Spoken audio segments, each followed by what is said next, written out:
Hi everybody! I just want to show you something that I do to extend tuna to increase the fiber for someone who's trying to get more fiber into their diet.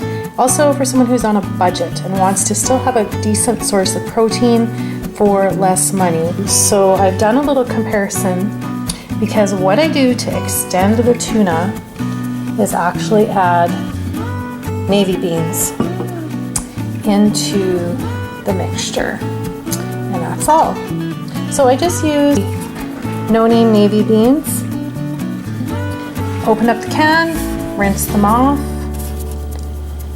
used my potato masher, gave them a little mash, added the canned tuna, and then I just made my tuna salad the way I normally do. And the way I normally like to do it is with green onions and celery. I know everyone's different. Some people even add radishes. Some people like it with only white onion, and some people like it plain. Regardless, you can still add navy beans into your mixture and extend it quite far.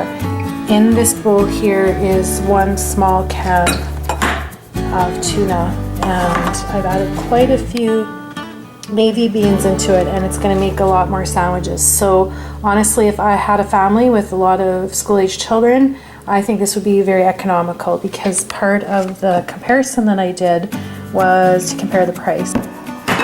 Now, this is the clincher. Some people are going to freak out because they don't want 37 grams of carbs for 1 cup of navy beans versus 0 carbs in the tuna. And you know, even someone like my husband, he's a hard worker, he's busy all day, he needs some carbs, you know, unless we're doing keto or something. I mean, that's different.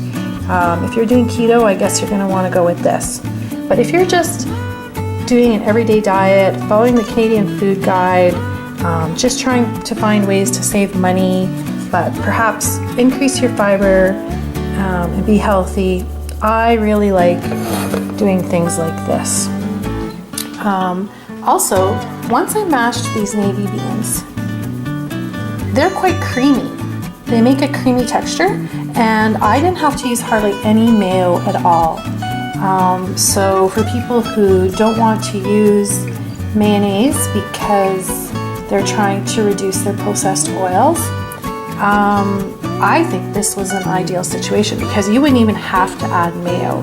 You could put a little bit of vinegar into the mixture with perhaps a little bit of dried mustard to give it some flavor with some pepper, and you wouldn't even have to add mayo at all.